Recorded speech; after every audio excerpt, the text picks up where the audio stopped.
जमींदारी पहले चलती थी, तो एक गरीब केवट था, उसने कुछ रुपए अपनी बेटी के ब्याह के ले लिए थे।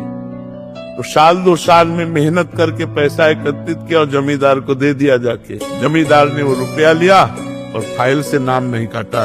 2-4 महीने बाद उसके आदमी गए और कहा जमींदार साहब ने बुलाया है। तो जमींदार ने कहा कर्जा दीजिए। तो कहा साहब हम तो दे गए थे आपको। अरे बोले व्यर्थ की बात करते हो, हमारी कॉपी में वैसे लिखा अभी कटा नहीं। बोले आप अब ना काटो तो आपकी बात, वैसे तो हम दे गए थे। तो जमींदार ने रिपोर्ट कर दी और वो मुकदमा पहुंचा। जमींदार ने रजिस्टर पेश किया, पूरा झूठ कर।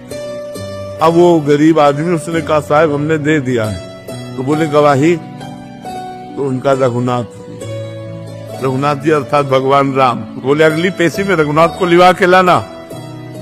उसने कहा एकांत में गया और रोया कि हम गरीब आदमी हैं और हमारे परिवार का पोषण उसी खेती से होता है।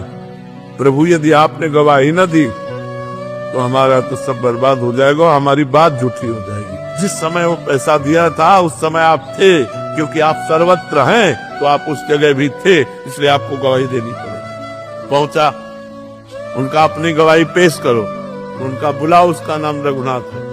रघुनाथ हाजिर हो।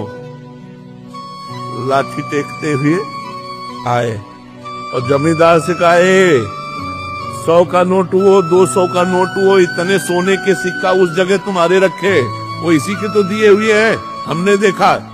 उसके होश उड़ गए कि ये तो बिल्कुल।